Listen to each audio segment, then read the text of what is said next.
আসসালামু আলাইকুম। আজিজ বিশ্বাস, চিফ ওস্তাদ, চাকরির পাঠশালা। আজকে আমরা একটা ভিন্নধর্মী প্রোগ্রাম নিয়ে আপনাদের সামনে হাজির হয়েছি। বেশ কিছুদিন থেকে হয়তোবা আমাদের পেজে আপনারা যারা সদস্য কিংবা ফলোয়ার আছেন তারা সকলেই অবগত। আমরা আজকে থেকে আমাদের চাকরির পাঠশালা পরিবারের পক্ষ থেকে একটা নতুন প্রোগ্রাম শুরু করতে যাচ্ছি। সেই প্রোগ্রামটার নাম হচ্ছে সাপ্তাহিক সাম্প্রতিক বুলেটিন, যেটার শুভ উদ্বোধন হবে আজকে, অর্থাৎ আজকে থেকেই এই সাপ্তাহিক সাম্প্রতিক বুলেটিন প্রোগ্রামের শুভ উদ্বোধন প্রোগ্রাম শুরু করলাম আমি, সাজিদ বিশ্বাস, চিফ ওস্তাদ, চাকরির পাঠশালা। আসলে এই সাপ্তাহিক সাম্প্রতিক বুলেটিন এই প্রোগ্রামে কি হবে এবং আপনার এই প্রোগ্রামটা জুড়ে কি আয়োজন থাকবে, কি উপকৃত হব আমরা সবাই এখান থেকে আমরা সহজে জেনে নিতে পারবো।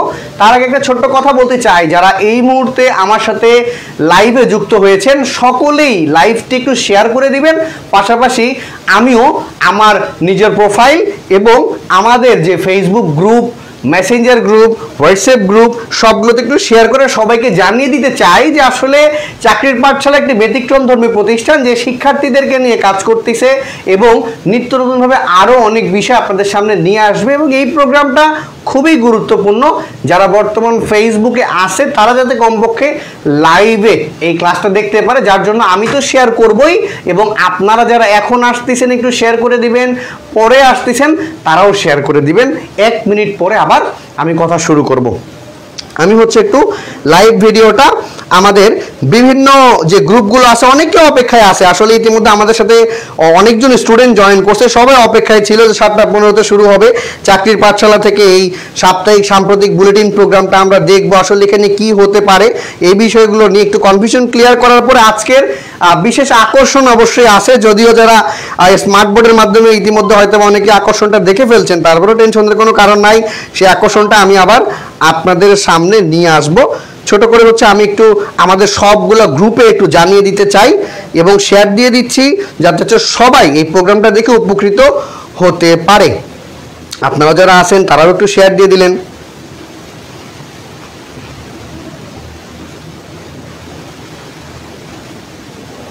পাশাপাশি কে কোথা থেকে আসেন সেটাও এখানে বলে দিতে পারেন। গাজীপুর, মিরপুর, ফার্মগেট, বগুড়া, উত্তরা, ব্রাহ্মণবাড়িয়া, যে যেখান থেকে আসেন।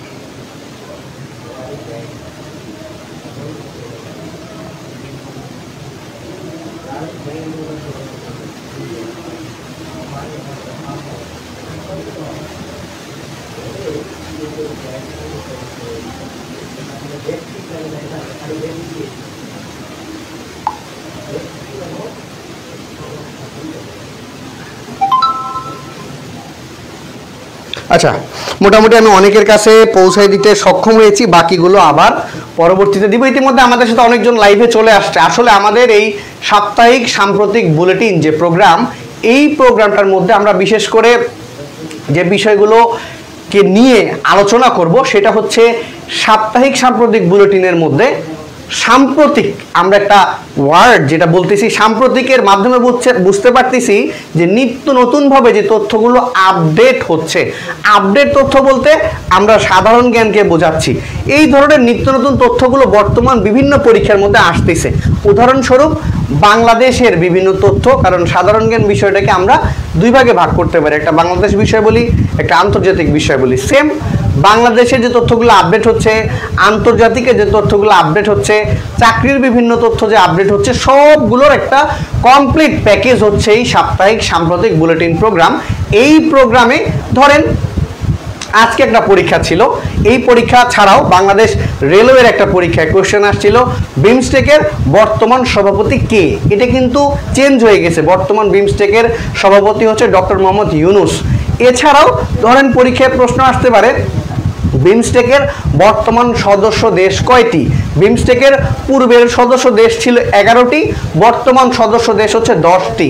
এই যে চেঞ্জ হয়ে গেছে, আমি যদি ব্যাকডেট থাকি তাহলে কিন্তু আমি পরীক্ষা অপশন আসছে 8, 9, 10, 11, আমি জানি কিন্তু 11টা, আমি কিন্তু 11টায় টিক দিব। কিন্তু আর্জেন্টিনা যে বর্তমান সদস্য না, এটা কিন্তু আমি জানি না। এই ক্ষেত্রেই কিন্তু আমি একটা এমসিকিউ ভুল করে আসব, যাতে ভুল না করি। যার জন্য এই প্রোগ্রামটা ইনশাল্লাহ আজকে থেকে নিয়ে প্রতি শুক্রবার সন্ধ্যা 7টার সময় আমাদের এই সাপ্তাহিক সাম্প্রতিক বুলেটিন প্রোগ্রামটা হবে। এটা হচ্ছে একটা, আরেকটা হচ্ছে আলাদা, এটা হচ্ছে আমাদের চাকরির সার্কুলার আপডেট। এটা আমরা একটা সার্কুলারকে পুরো বিশ্লেষণ করে দেখাবো, এটা হচ্ছে আমি আরেকদিন আপনাদের সাথে বলবো। আজকে যে প্রোগ্রামটা সাপ্তাহিক সাম্প্রতিক বুলেটিনের মধ্যে সাম্প্রতিক যে তথ্যগুলো চেঞ্জ হয়ে যাচ্ছে, পরীক্ষার ক্ষেত্রে যে প্রশ্নগুলো ইম্পর্টেন্ট, ধরেন আগে আমরা অনেক দিবস পড়তাম, বিশেষ করে 17ই মার্চ শিশু দিবস, এবং যেই দিবসগুলোকে বর্তমান যে সরকার তাকে টার্গেট করে যে দিবসগুলো, সেগুলোকে আমরা বেশি ফোকাস করতাম। এর কারণ এগুলো থেকে পরীক্ষা আসার সম্ভাবনা বেশি ছিল। বর্তমান কিন্তু অনেক দিবস আপনারা সবাই জানেন চেঞ্জ হয়ে গেছে, এবং নিত্য নতুনভাবে এই দিবসগুলোই পরীক্ষার মধ্যে আসতেছে। বিগত পরীক্ষায়ও প্রশ্নের মধ্যে এই দিবস থেকেই কিন্তু আসছে। এই দিবস যে চেঞ্জ হয়ে যাচ্ছে, সদস্য সংখ্যাগুলো চেঞ্জ হয়ে যাচ্ছে, আপডেট যে তথ্য, অর্থাৎ আগামী বিশ্বকাপ ফুটবল কোথায় হবে, বিশ্বকাপ ক্রিকেট কোথায় হবে, আমির হামজা সম্পর্কে এই ধরনের তথ্যগুলো আমরা এখানে জানবো। এই প্রোগ্রামটা আমাদের এখান থেকে আমি নিব না, আমাদের যে বিষয়ভিত্তিক শিক্ষকরা আছে তারা হচ্ছে আপনার এখানে ক্লাসগুলোকে কন্টিনিউ করবে। হয়তোবা অন্য কোনো ক্লাসে আমার সাথে আপনাদের দেখা হবে। আজকের এই সাপ্তাহিক সাম্প্রতিক বুলেটিন ক্লাসটা আমি শুভ উদ্বোধন করলাম, কিন্তু ক্লাসটা আগামীতে কন্টিনিউ করবে, অর্থাৎ আজকে কন্টিনিউ করবে আমাদের চাকরির পাঠশালার জনপ্রিয় মুখ, জিকে গুরু, সবাই দেখতে পারতেছেন, জাহাঙ্গীর স্যার। তো জাহাঙ্গীর স্যার হচ্ছে এখন এসে ক্লাসটা শুরু করবে। আশা করি যারা ক্লাসটা করবেন কিংবা শেষ পর্যন্ত থাকবেন, আপনি এইখান থেকে হচ্ছে অনেক কিছু জানতে পারবেন, বুঝতে পারবেন। এই জন্য আপনারা যারা আসেন তারা হচ্ছে শেষ পর্যন্ত থাকার চেষ্টা করবেন। বর্তমান আমাদের সাথে এখন উপস্থিত হবেন আমাদের চাকরির পাঠশালার জিকে গুরু জাহাঙ্গীর স্যার, যে হচ্ছে আমাদের এই সাম্প্রতিক বুলেটিন প্রোগ্রামটার ক্লাস আজকে থেকে শুরু করবে, এবং নিয়মিত এই ক্লাসটা প্রতি সপ্তাহের শুক্রবার করে চলতেই থাকবে। আসলে এই প্রোগ্রামটা আপনাদের কাছে কেমন মনে হইলো, বা আমাদের এই ক্লাসগুলো আপনাদের কাছে কেমন লাগে, এটা একটু কমেন্টের মাধ্যমে জানাবেন। ইনশাল্লাহ খুব শীঘ্রই আমরা আরও কিছু বিষয় আপনাদের সামনে নিয়ে আসবো, যাতে করে আপনারা সকলেই উপকৃত হন। একটা সহজ বিষয় কি, একজন প্রশ্ন করছেন বগুড়া থেকে, অসংখ্য ধন্যবাদ। আর মহিমডি ফারুক, চাকরির পাঠশালার সাথে কি ইঞ্জিনিয়ার্স কোচিংয়ের কোনো সম্পর্ক আছে? সহজ একটা প্রশ্ন। চাকরির পাঠশালার সাথে ইঞ্জিনিয়ার্স কোচিং হোমের অবশ্যই সম্পর্ক আছে। এটা হচ্ছে একটা অঙ্গ প্রতিষ্ঠান। ইঞ্জিনিয়ার্স কোচিং হোম কাজ করে উপসহকারী প্রকৌশলী 10ম গ্রেডের পরীক্ষার জন্য, এবং চাকরির পাঠশালা কাজ করে আলাদা একটা সেক্টর 11 থেকে 20 গ্রেড যে চাকরির প্রত্যাশী আছে তাদেরকে জন্য। প্রশ্নের প্যাটার্ন যেহেতু ভিন্ন, তাই প্রতিষ্ঠানও ভিন্ন, কিন্তু ইঞ্জিনিয়ার্স কোচিং হোমেরই একটা অঙ্গ সংগঠন হচ্ছে এই চাকরির পাঠশালা, যেখানে হচ্ছে আপনি নিয়মিতইভাবে ইঞ্জিনিয়ার্স কোচিং হোমের শিক্ষকদেরকেই দেখতে পারবেন। আউটসাইড আরও বেশ কিছু শিক্ষক আছে, কিন্তু চাকরির পাঠশালার প্রোগ্রামটা ভিন্ন, ইঞ্জিনিয়ার্স কোচিং হোমের প্রোগ্রাম ভিন্ন।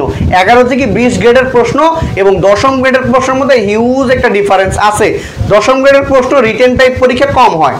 আজকে পরীক্ষা ছিল বিওএফ, যার টেকনিশিয়ান পরীক্ষা। এখানে জেনারেলরাও পরীক্ষা দিছে, আবার ডিপ্লোমা হোল্ডাররাও পরীক্ষা দিছে। সেম এস আপনার বাংলাদেশ নির্বাচন কমিশনে অফিস কাম কম্পিউটার মুদ্রাক্ষরিকের পরীক্ষা হয়েছে।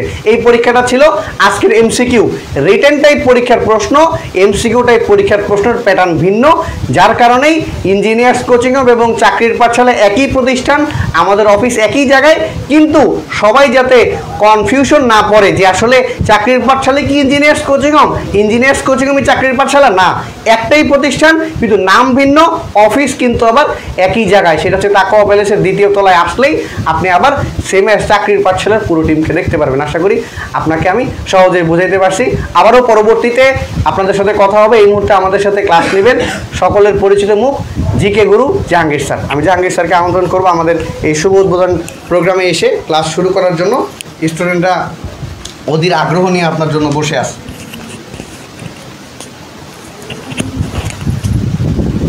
আসসালামু আলাইকুম। আবার আপনাদের সাথে দেখা হলো বহুদিন পর।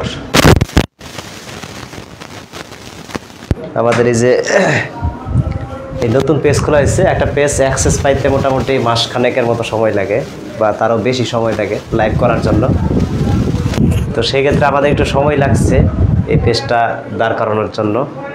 এখান থেকে আমাদের এখন থেকে নিয়মিত ক্লাস হবে।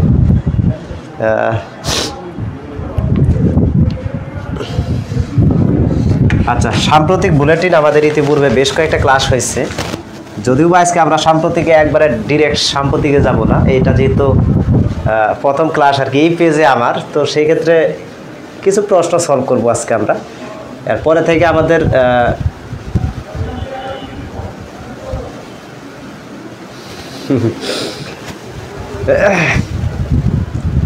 এখন থেকে আমাদের এখানে নিয়মিত ক্লাস হবে, সবাই এখানে যুক্ত থাকবেন। ওয়ালাইকুম আসসালাম। আর সবাই কম বেশি কমেন্টস করিয়েন, যখন প্রশ্নগুলো আসবে অ্যান্সার জানেন যদি তাহলে কমেন্টস করবেন, এবং আমরা কয়েকটা প্রশ্ন পড়বো এবং তার আলোকে আমরা বেশ কিছু প্রশ্ন পড়বো আর কি। হ্যাঁ, কারণ দেখা গেল যে 20টা প্রশ্ন যদি পড়ি, 20টা থেকে আরও কীভাবে 100টা প্রশ্নের অ্যান্সার আপনি করতে পারবেন সেই জিনিসটাই আমরা আজকে শিখবো আর কি। আর পরবর্তী সময় থেকে আমরা সাম্প্রতিক মানে যে একদম খুবই সমসাময়িক যে বিষয়গুলো, যে পরীক্ষার মধ্যে সামনে যদি কোনো পরীক্ষা থাকে আপনাদের, সেই পরীক্ষাগুলোতে সাম্প্রতিক প্রশ্ন থেকে কী কী দিতে পারে। যেমন আমি এর আগের সপ্তাহে একটা ক্লাস নেওয়ার কথা ছিল আর কি, সেটা হচ্ছে যে অর্থনৈতিক সমীক্ষা। তো সেই সমীক্ষাতে আসলে অসুস্থ ছিলাম, তো আমি তো নিতে পারি নাই। শাহাবুদ্দিন কেমন আছেন? স্যার আছি, আলহামদুলিল্লাহ ভালো আছি। তো আজকে আবার ওই বিওএফে যে পরীক্ষা হয়েছে সেইখানে ওই যেই টপিক্সটা নিতাম সেই টপিক্সের উপর যদি নিতে পারতাম তাহলে আজকে তারা একটা মার্ক কমন পাইতো আর কি, কিন্তু নিতে পারি নাই। এখনও আমি সম্পূর্ণ সুস্থ হয় নাই, সর্দি লাগছে, আবহাওয়াটাই বর্তমানে একটু খারাপ। তো আমরা হ্যাঁ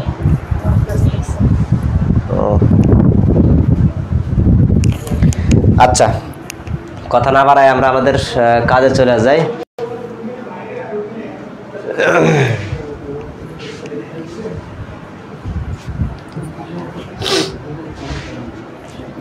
দেখেন, দিবস সম্পর্কে খুবই গুরুত্বপূর্ণ জিনিস, এটা কম বেশি সবাই আমরা জানি যে জুলাই গণ অভ্যুত্থান দিবস কোন তারিখে পালিত হয়, এবং শুধু আপনারা এটা জানেন না, ভালো করে এটা প্রতি আপনারা অবহিত আছেন যে আপনার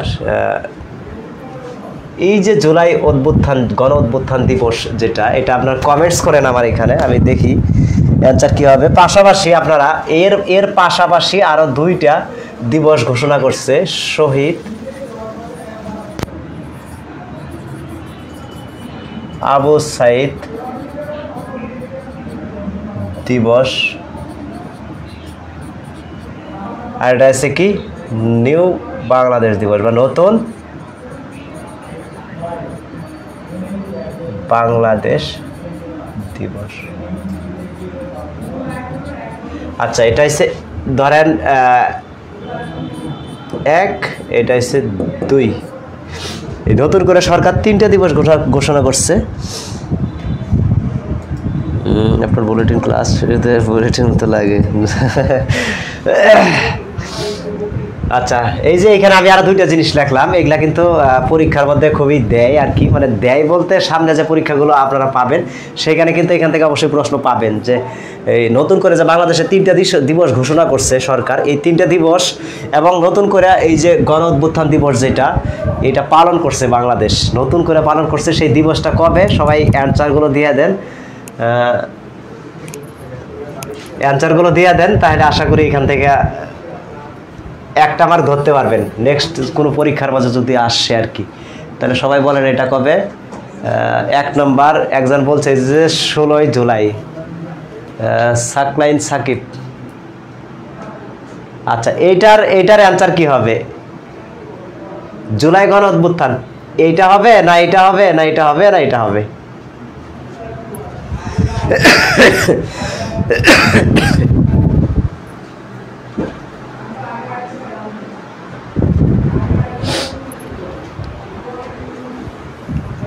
আচ্ছা, আমি কমেন্টসগুলো দেখি।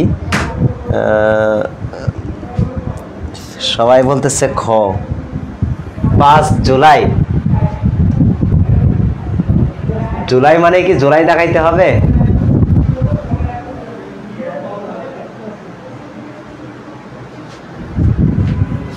আচ্ছা দেখেন, এটার খুবই সহজভাবে আমি যদি বলি, তার আগে আমি এটা এইখানে যে 2টা দিবস লিখছি আর কি, আমি এই 2টা দিবস লিখি। একটা হচ্ছে 16 জুলাই, আর এটা হচ্ছে 8 আগস্ট। 16 জুলাই আর এটা হচ্ছে 8 আগস্ট। এই নতুন করে যে 2টা দিবস এইখানে আর একটা হচ্ছে এইখানে, এই টোটাল 3টা দিবস। এই 3টা দিবস নতুন করে ঘোষণা করছে সরকার। এর মধ্যে এই 3টা দিবসের প্রথমটা দেওয়া ছিল জুলাই গণঅভ্যুত্থান দিবস কবে, একজন বলছে 5 জুলাই। না, জুলাই হবে না, এটা কোনোভাবেই হবে না, এটা আগস্ট হবে। মনে রাখবেন, শোকের মাস কিন্তু আগস্ট। যদিও বা এটা আমি অন্য কিছু বলতেছি না আর কি, অন্য শোক না, কিন্তু আসলে শোকটা এসে আগস্টই পড়া লাগে আমাদের ক্ষেত্রে, যেটা দেখতেছি। আগে পালন করলো বঙ্গবন্ধুর,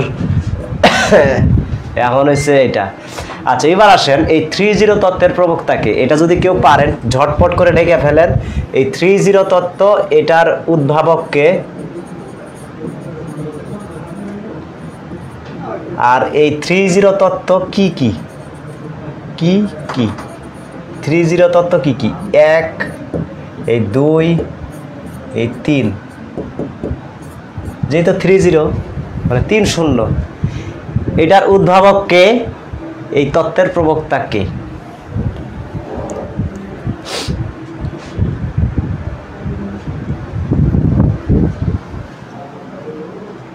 পারভেজ হাসান, সে কি বলছে এখানে? ডক্টর মোহাম্মদ ইউনুস। পাশাপাশি আনিসুর রহমান, সেও বলছে ডক্টর মোহাম্মদ ইউনুস। সাকলাইন সাকিব, সেও বলছে ডক্টর মোহাম্মদ ইউনুস। এমডি আমিনুল, সবাই ডক্টর মোহাম্মদ ইউনুস। আচ্ছা, এটা ডক্টর মোহাম্মদ ইউনুস, ঠিক আছে, জানলাম। এটা কিন্তু খুব গুরুত্বপূর্ণ একটা জিনিস। এটা কিন্তু আপনার রিটার্ন পরীক্ষাতে আসার মতো খুবই গুরুত্বপূর্ণ একটা প্রশ্ন, যে 3-0 তত্ত্বের প্রবক্তাকে এবং 3-0 তত্ত্বগুলো কি কি লেখো। রিটার্ন প্রশ্ন 10 থেকে 20 গ্রেডের যে পরীক্ষাগুলো হয় সেখানেও দিতে পারে। পাশাপাশি আপনারা এই 10ম গ্রেডের যে যদি প্রিপারেশনগুলো নেন সেখানেও পাবেন। পাশাপাশি বিসিএস এর প্রিপারেশন যদি নেন সেইখানেও। আর একটু বিস্তারিত করতে হবে আপনার যে 3-0 তথ্যগুলো কি কি। প্রথম একজন বলছে যে আপনার কি বললেন, শূন্য বেকারত্ব, শূন্য কার্বন কি, কার্বন কি, কার্বন কি করবে? আচ্ছা, কমাবে। শূন্য মানে কমানো। আচ্ছা, তাহলে এখানে 3-0 তত্ত্বর 3টা সিস্টেম। একটা হচ্ছে শূন্য দারিদ্র, বা এটাকে যদি আমি বলি 0 পভার্টি। পি দিলাম, শর্টকাটে দিলাম না, পুরোটা লেখা লাগবে।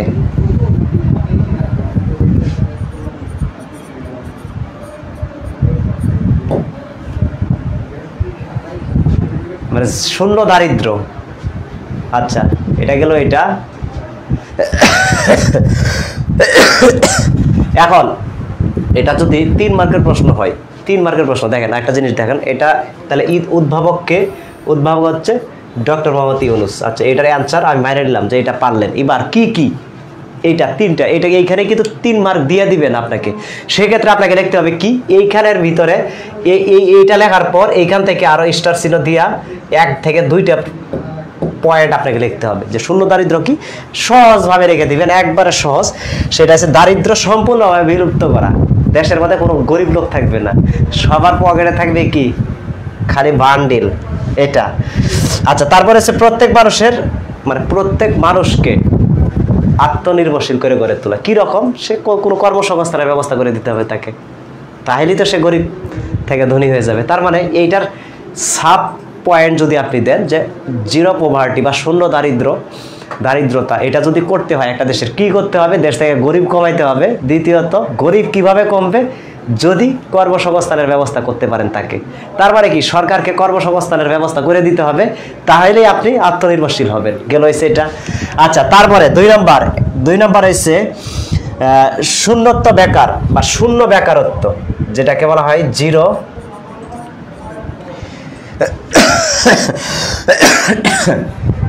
আনএমপ্লয়মেন্ট।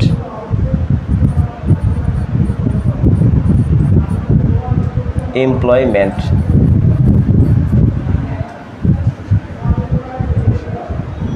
PLY মানে আপনার হচ্ছে কি, আনএমপ্লয়মেন্ট হচ্ছে শূন্য বেকারত্ব। তার মানে কি, দেশ থেকে বেকার তুলে দিতে হবে।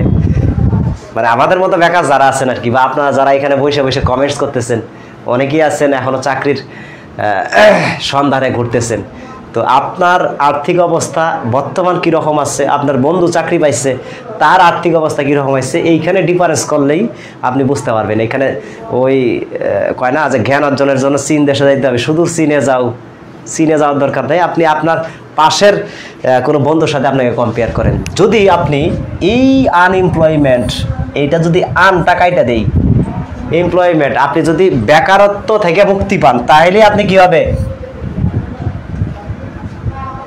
আর্থিকভাবে স্বাবলম্বী হবেন। তো এটা আরেকটা হচ্ছে আপনার নেট কার্বন ইমিশন, মানে কি নেট কার্বন মানে শূন্য কার্বন, ইমিশন মানে নিঃসরণ।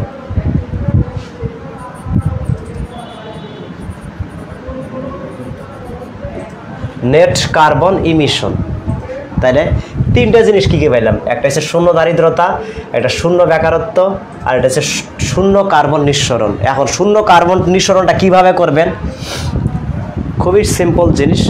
বিশ্বের মধ্যে বর্তমান সবথেকে আলোচিত একবার হট টপিকস যদি কোনোটা বলি আমি, সেটা হচ্ছে যে ক্লাইমেট চেঞ্জ, জলবায়ু পরিবর্তন। এখন জলবায়ু পরিবর্তনের জন্য দায়ী কি, জলবায়ু পরিবর্তনের জন্য দায়ী কি, দায়ী হচ্ছে আপনার বিভিন্ন কলকারখানার ধোঁয়া, বুঝতে পারছেন, উষ্ণ যে বৃদ্ধি পায়, কার্বন ডাইঅক্সাইডের পরিমাণ বেড়ে যাওয়া।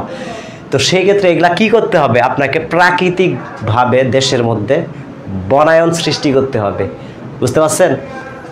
কিসের জন্য, যেখানে গাছ থাকবে সেখানে বৃষ্টি হবে, গাছ অক্সিজেন দেয়, সেই ক্ষেত্রে আপনি কার্বন নিঃসরণটা কমাইতে পারবেন। কলকারখানার ধোঁয়া যেগুলা শুরু হয়েছে, আচ্ছা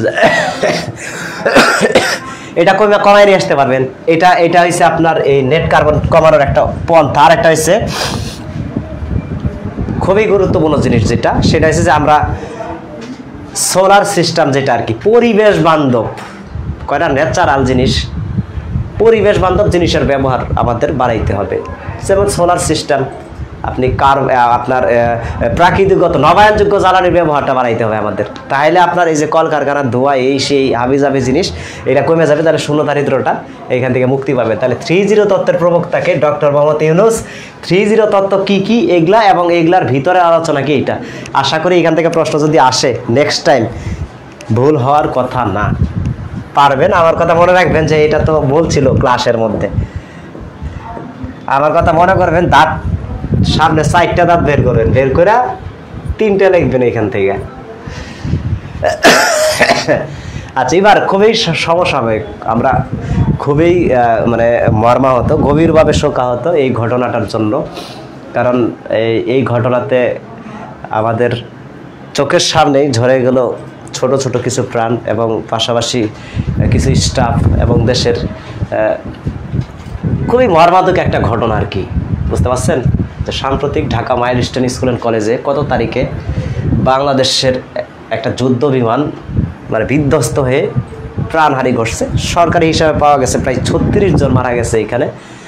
হ্যাঁ, ক্লাসটা সবাই শেয়ার করে দিতে পারেন, দিলে আপনার পাশাপাশি যারা দেখবে তারা উপকৃত হবে এবং নেক্সট থেকে তারাও এই ক্লাসের সাথে যুক্ত হইতে পারবে। এইখান থেকে যে জিনিসটা, এটার অ্যান্সারগুলো সবাই দিয়ে দেন আপনার এটা কবে বিধ্বস্ত হয়, এবং এটার সাথে আমরা আরও 2টা জিনিস জানিয়ে রাখবো, যে বিমানের নাম কি,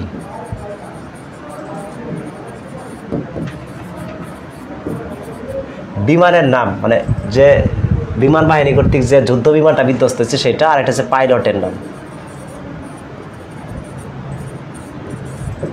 পাইলটের নাম, 2টা জিনিস। আর একটা হচ্ছে সরকারি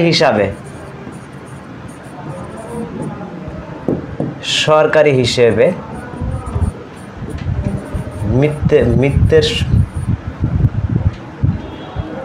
মৃত্যুর সংখ্যা আর কি।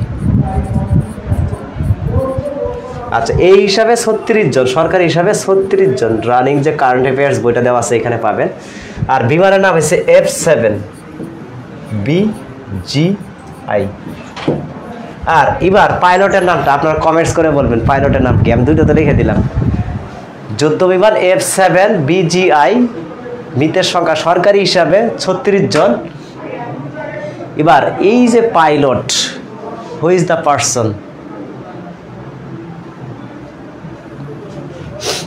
এবং কবে ঘটনাটা ঘটে?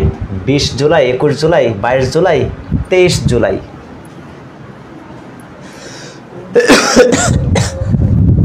তাহলে আপনার এটা কি হবে অ্যান্সারটা? আচ্ছা, সবাই বলতেছে যে এমডি আনিসুর বলছে যে 21 জুলাই।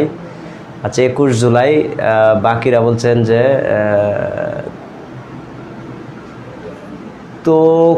তৌকিদুর কি লিখছেন এটা? পারভেজ হাসান কি লিখছেন? 21 জুলাই F7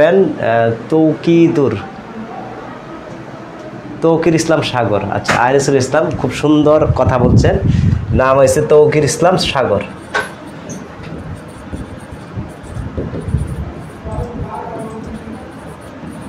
ইসলাম সাগর।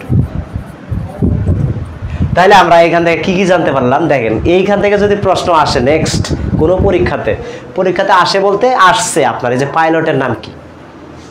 আমি নিজেই দেখলাম কোন মন্ত্রণালয়ে এই মুহূর্তে মনে নাই, তবে আপনারা যদি সমসাময়িক প্রশ্নগুলো দেখে থাকেন আর কি বিভিন্ন চাকরির পরীক্ষার, তো এইখানে গিয়া আপনি এটা দেখতে পারবেন যে এই মাইলস্টোন ট্র্যাজেডি, এইখানে আপনার যে বিমান বিধ্বস্ত হয় সেই পাইলটের নাম কি? তো এই প্রশ্নটা দিচ্ছিল। পাইলটের নাম হয়েছে তৌকির ইসলাম সাগর, বা তৌকির বড় রাখেন তাতেই হবে মোটামুটি, পুরাটা না রাখতে পারলেও এইটুকু লিখে দিয়ে আসি অন্তত। আচ্ছা, তাহলে তৌকির ইসলাম সাগর উনি মারা গেছে সরকারি হিসাবে 36 জন, আর বিমানের নাম হয়েছে F7 BGI। তাহলে খুব সুন্দর একটা তথ্য আমরা পাইলাম। 21 জুলাই। এবার আসেন, বাংলাদেশ জলবায়ু পরিবর্তন ট্রাস্ট গঠিত হয় কবে? জলবায়ু পরিবর্তন ট্রাস্ট গঠিত হয় কবে? এটা আননোন একটা প্রশ্ন, এটা হয়তো বা ওই রকম এটার সাথে আপনারা এতটা পরিচিত না আর কি, কারণ এইখান থেকে আপনার প্রশ্ন খুব বেশি একটা আসেও নাই। তো সেই তো এটা দেওয়ার উদ্দেশ্য একটাই, সেটা হচ্ছে যে বর্তমান বিশ্ব এই জলবায়ুর উপর ডিপেন্ডেবল, মানে এইটার উপর ওরা অনেক এটা নিয়ে কাজ করতেছে আর কি, বুঝতে পারছেন? যুক্তরাষ্ট্র বিশ্বের সবথেকে বড় বাজেটটা তারা গ্লোবাল ওয়ার্মিং চেঞ্জ, মানে বৈশ্বিক উষ্ণায়ন, এইখানে কিন্তু তারা একটা বাজেট ঘোষণা করছে, মানে যুক্তরাষ্ট্রের ইতিহাসে সবথেকে বড় বাজেট যেটা আর কি, এই বৈশ্বিক উষ্ণতা এটাকে কিভাবে রোধ করা যায়। আচ্ছা, এখানে এমডি একজন লিখছে কাশেম, উনি লিখছে যে 2012, এমডি আনিসুল বলছে যে 2012 সাল। তাহলে এটার আনসার কি হবে? 2012 সাল হবে না 2008 সাল হবে না 2010 সাল হবে না 2014 সাল হবে?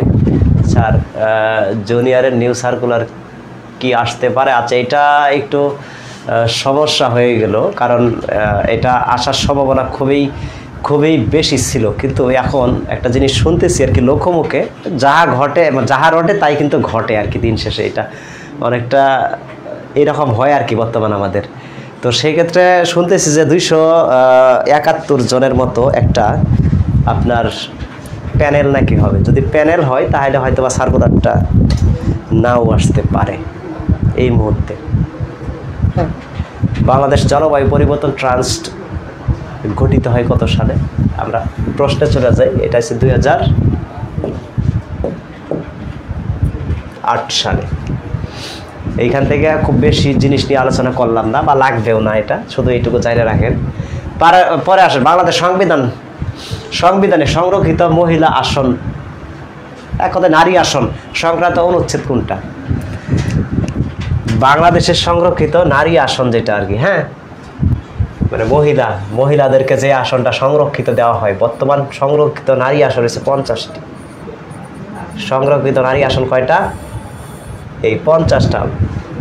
আগে 45টা ছিল, সর্বশেষ যা সংশোধনী সংবিধানের, হ্যাঁ, 2018 সালে মনে হয় সর্বশেষ সংশোধনীটা হয়, 17তম সংশোধনীতে আগামী 25 বছরের জন্য 45 থেকে 50টা করা হয়েছে আর কি, এই পর্যন্ত 50টাই থাকবে। তাইলে আপনার এটা কত নং অনুচ্ছেদে বলা আছে এই নারী সংক্রান্ত? তার আগে আর কয়েকটা জিনিস আমি এখানে আপনাদেরকে উল্লেখ করে দেখাই যে আপনার এই যে সংবিধান, হ্যাঁ, এটা কেউ কি অ্যান্সার দিচ্ছেন? আচ্ছা, এখনো কেউ অ্যান্সার দেয় নাই। আচ্ছা, এখান থেকে আমাদের কি কি লাগবে হচ্ছে কয়েকটা টপিক তথ্য আমরা জানতেছি এখানে, যে সংবিধান গৃহীত হয় কবে, 2 সংবিধান কার্যকর হয় কবে। দেখেন আমি যে কয়টা প্রশ্ন লিখে দিতেছি, এই কয়টা প্রশ্ন যদি আপনি এখান থেকে জানতে পারেন তাহলে আপনার অ্যান্সার করতে পারবেন। সংবিধান খসড়া রচনা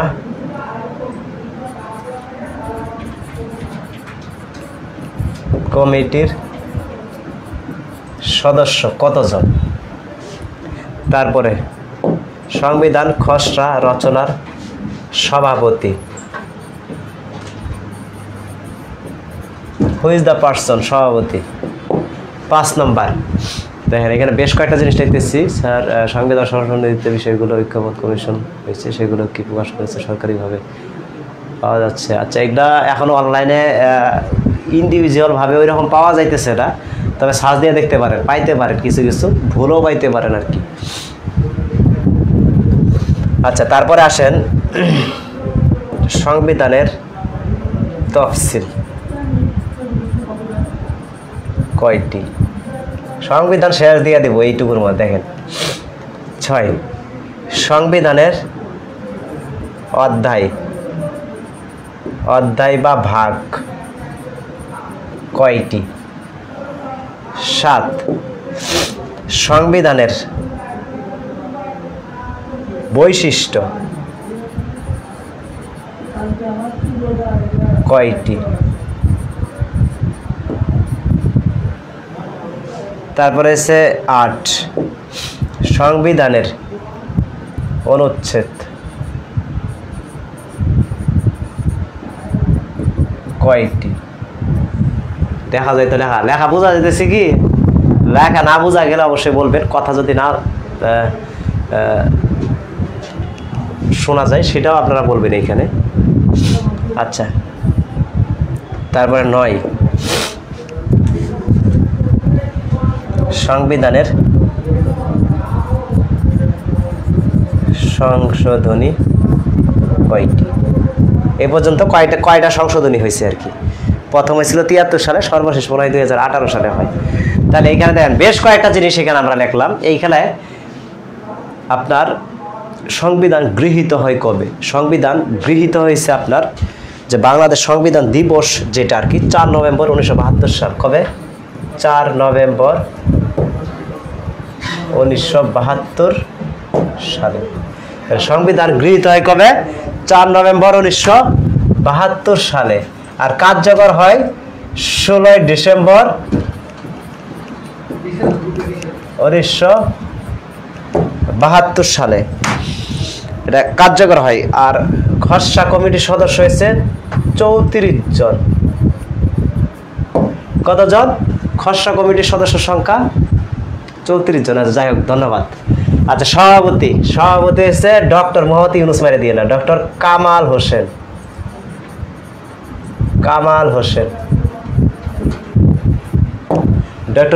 হোসেন চৌধুরী।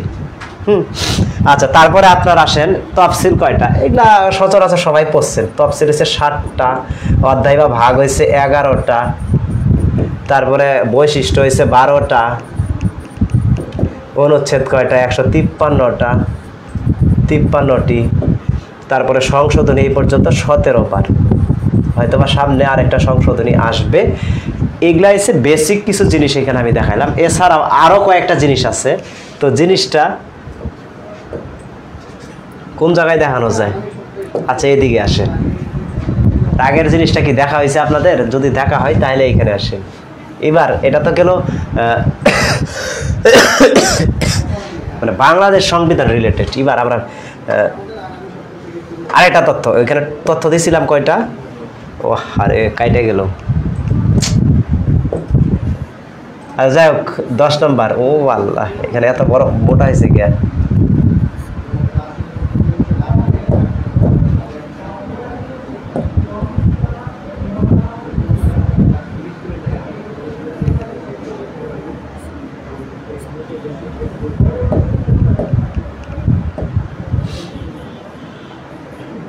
আচ্ছা এখানে তথ্য আসি আমরা, এটা খুবই ইম্পর্টেন্ট, বুঝতে পারছেন?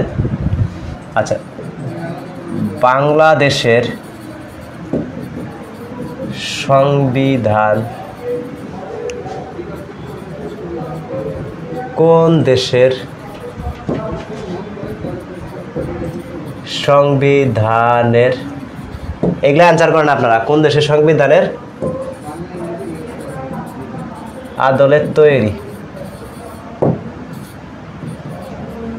তাহলে বাংলাদেশের সংবিধান কোন দেশের সংবিধানের আদলে তৈরি, এটা আপনারা অ্যান্সার করেন এখানে। এছাড়া আরো অনেক কিছু আছে, সংবিধান নিয়ে আলোচনা করলে মনে করেন যে পুরা আলোচনা করে মনে করেন যে 2-3 ক্লাস হয়ে যাবে। আচ্ছা, একজন লিখছে পারভেজ ইমন, ভারত ও যুক্তরাজ্য, কোট ভারত আর এটা হচ্ছে কি যুক্তরাজ্য। আচ্ছা গেল হয়েছে এটা। তারপরে আসেন বিশ্বের বৃহত্তম সংবিধান কোন দেশের? অ্যান্সার করেন। তারপরে বিশ্বের ক্ষুদ্রতম সংবিধান কোন দেশের? তাহলে এখানে আরো 2টা জিনিস আমরা অ্যাড করলাম। বিশ্বের সবথেকে বড় সংবিধান কোন দেশের এবং বিশ্বের সবথেকে ছোট সংবিধান কোন দেশের?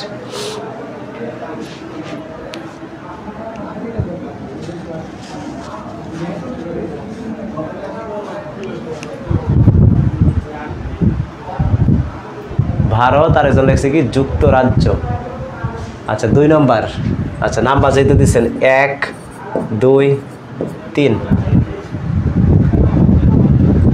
2 নম্বর আছে ভারত, পারভেজ হোসেন বলতেছে ভারত। আর ছোট মনে নাই, ছোট হচ্ছে বিশ্বের সবথেকে ক্ষমতাধর রাষ্ট্র বর্তমান, যেটা হিন্টস দিয়ে দিলাম, বিশ্বের সবথেকে ক্ষমতাধর রাষ্ট্র। তাহলে কি হবে? তাসপিয়ারুহি, সে বলতেছে মোনাকো। না না, মিনহাস চৌধুরী, সে বুঝতে পারছে ক্ষমতাধর রাষ্ট্র হচ্ছে USA, United State of America, আর এটা হচ্ছে ইন্ডিয়া, IND, ইন্ডিয়া। তাহলে গেল হয়েছে আপনার আমেরিকা। ঠিক আছে, ধন্যবাদ গৌতম কুমার। বুঝতে পারছেন, শর্টকাটে বুঝতে পারছেন, এইটাই হচ্ছে সব থেকে আমার কথা। আর সংবিধানে নারী রিলেটেড অনুচ্ছেদ হচ্ছে কোনটা? প্রথমটা 65-3। আচ্ছা গেল এটা। এবার আসেন মার্শাল প্ল্যান কি, এটা নিয়ে আলোচনা খুব বেশি একটা করব না, তারপরে এখানে বেসিক একটু হালকা জিনিস জানাই দিব আর কি। মার্শাল প্ল্যানটা আপনার প্ল্যানটা কি? মার্শাল প্ল্যানটা হচ্ছে আপনার দ্বিতীয় বিশ্বযুদ্ধের পর, হ্যাঁ দ্বিতীয় বিশ্বযুদ্ধের পর, জাস্ট কথাটা বুঝেন, মার্শাল প্ল্যানটা হচ্ছে দ্বিতীয় বিশ্বযুদ্ধের পর যুক্তরাষ্ট্র কি করছে? যুক্তরাষ্ট্র আপনার ইউরোপকে পুনর্গঠনের লক্ষ্যে যে প্ল্যানটা করে সেটা কি বলা হয়? Marshall plan. তাহলে কাহিনীটা কি জানেন এখানে? মার্শাল প্ল্যানটা কি? দ্বিতীয় বিশ্বযুদ্ধের পর মার্কিন যুক্তরাষ্ট্র ইউরোপকে পুনর্গঠনের লক্ষ্যে যে প্ল্যানটা করে সেটা কি বলা হয়? কি মার্শাল প্ল্যান। তাহলে এখানে অ্যান্সারটা কি রিলেটেড হবে? আচ্ছা, যুক্তরাষ্ট্র কি প্ল্যান করে? একটা দেশ যখন যুদ্ধ কবলে পড়ে তখন সেই দেশকে তুলতে গেলে কি দরকার? আপনি আর্থিক অবস্থা খুব খারাপ, আপনাকে উন্নয়নের দিকে নিতে গেলে কি টাকা দরকার, তার মানে কি অর্থনৈতিকভাবে তাকে সাহায্য করতে হবে। আচ্ছা এখানে মিনহাস চৌধুরী সে বলছে ঘ, পারভেজ হাসান সেও বলছে ঘ, বাকি যারা আছেন তারা একটু তাড়াহুড়া করে বলেন। আচ্ছা এটা হচ্ছে যুদ্ধ প্রেরিত ইউরোপের অর্থনৈতিক সহায়তা কে করছে? কোন দেশ? ইউএস, মার্কিন যুক্তরাষ্ট্র। এইখানে তথ্য এইটুকুই, তাহলে এটা অ্যান্সার হবে কি এটা। আচ্ছা, এরপরে আমরা গেলাম যেটা জিএসপি সুবিধা কিসের সাথে জড়িত?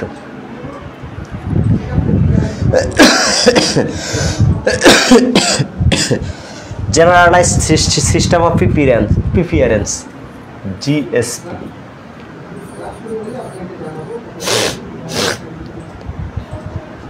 কে কি কমেন্টস করতেছেন? আচ্ছা, আগেরটাই কমেন্টস করতেছেন। এটা কি রিলেটেড, কিসের সঙ্গে জড়িত? শামিমা আক্তার সুমি বলছে ঘ। এটা কি কোনটা? এটা কি এটার অ্যান্সার না ওইটার অ্যান্সার? এটার অ্যান্সার আপনারা প্রশ্ন 7 দিয়ে লিখিয়েন। এটা অ্যান্সার কি হবে? পারভেজ হোসেন সে বলতেছে যে ঘ।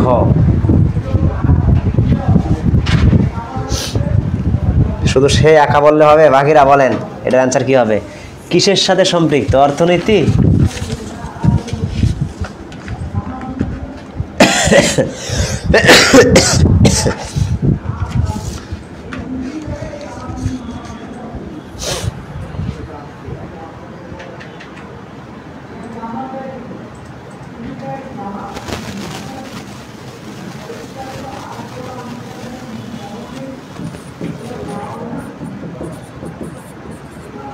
জিতেছে জেনারেলাইজড স্থিতিশীল সিস্টেম। আর অফ প্রিফারেন্স পি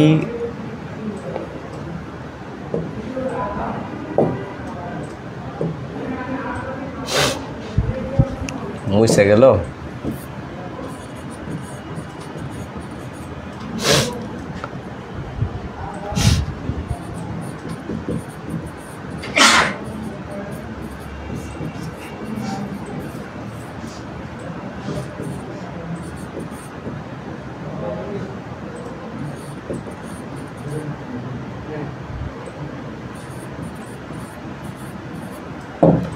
জিপিএস।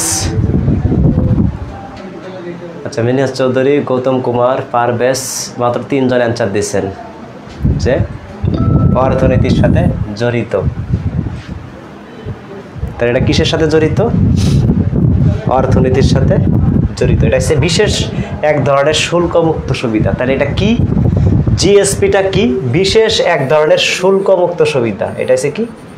বিশেষ এক ধরনের শুল্ক সুবিধা।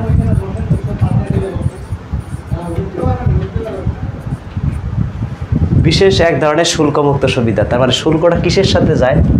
এইখানে অর্থনীতির সাথে। তা অভিবাসনের সাথে তো কখনোই যাবে না, এটা বাদ।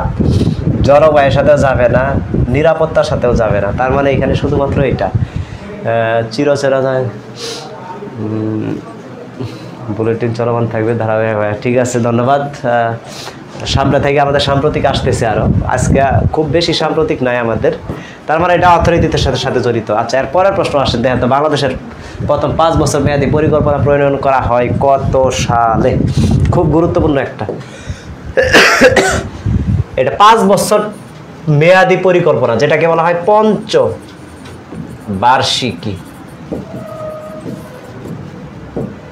পঞ্চবার্ষিকী পরিকল্পনা।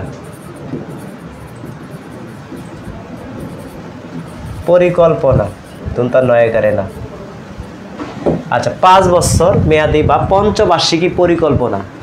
আচ্ছা, এখানে যে জিনিসটা আমরা খুবই গুরুত্বপূর্ণ, বাংলাদেশ এই পর্যন্ত কয়টি পঞ্চবার্ষিকী পরিকল্পনা হয়েছে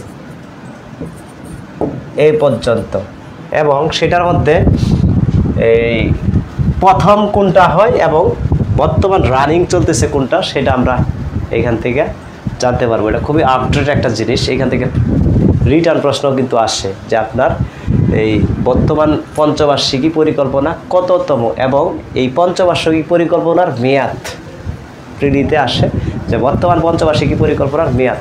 তাহলে এটার কি অ্যান্সার কেউ বলতে পারবেন?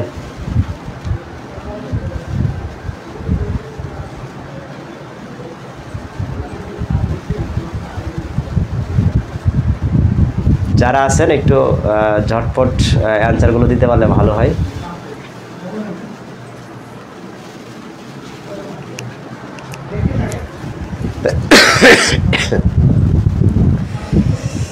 আচ্ছা, প্রথম 5 বছর মেয়াদী যে পরিকল্পনাটা 1973 থেকে 78, আচ্ছা এই পর্যন্ত হয়েছে 8টা চলমান। এর মধ্যে প্রথম 1973 থেকে 78, আর সর্বশেষ যেটা 8ম, এটা হচ্ছে 2020 থেকে 25। এটার যদিও বা ম্যাথ আপনার জুলাইয়ের শেষ, কিন্তু যেহেতু নির্বাচিত সরকার নাই সেই ক্ষেত্রে নতুন পঞ্চবার্ষিকী পরিকল্পনা নিয়ে আপনার এটা বর্তমান কোনো পদক্ষেপ গ্রহণ করা হয়নি আর কি। 20 থেকে 25 নির্বাচিত সরকার নাই যেহেতু, সেই ক্ষেত্রে আপনার এই পঞ্চবার্ষিকী পরিকল্পনা নিয়ে আপনার উল্লেখযোগ্য তেমন কোনো তথ্য আমরা এখনও পাইনি। হয়তোবা সামনে আরেকটা 9তম পঞ্চবার্ষিকী পরিকল্পনা নিয়ে আলোচনা আমরা করবো হয়তোবা যখন আসবে এটা। আচ্ছা, গেল হয়েছে 1973 এটা। তারপরে অপারেশন সার্চলাইট কি, এটা মোটামুটি সবাই জানেন, যদিও জিনিসটা একদম সহজ একটা জিনিস ঢুকাইলাম। মুক্তিযুদ্ধকালীন বেশ কয়েকটা অপারেশন হয়েছে, বুঝতে পারছেন। এর মধ্যে অপারেশন সার্চলাইট ছিল, অপারেশন আপনার জ্যাকপট ছিল, অপারেশন বিগ বার্ড ছিল, অপারেশন ক্লোজ ডোর ছিল, অপারেশন চেঙ্গিস খান ছিল, হ্যাঁ এটসেট্রা। এছাড়া আরও বেশ কয়েকটা অপারেশন ছিল আর কি।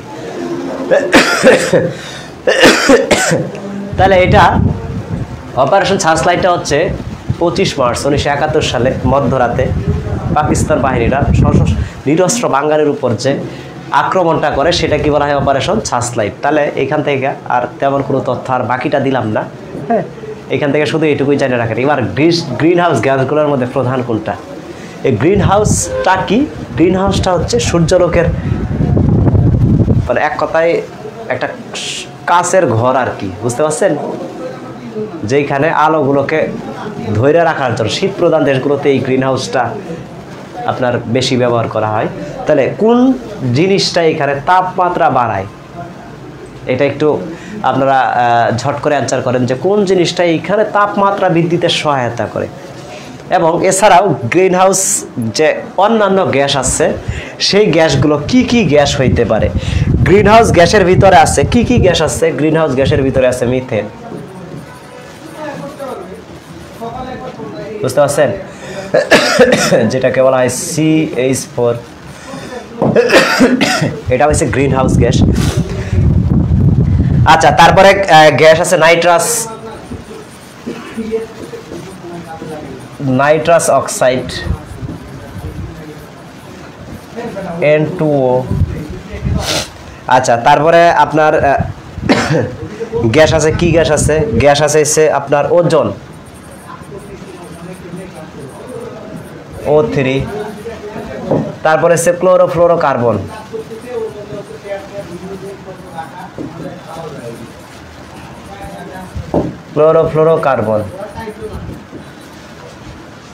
CFC, এখানে যদি বা ছোট করে একটা এস লেখা আছে, CFCS ক্লোরোফ্লোরোকার্বন। আচ্ছা, CS না, শুধু সি হবে, CFC। আর একটা আছে জলীয় বাষ্প।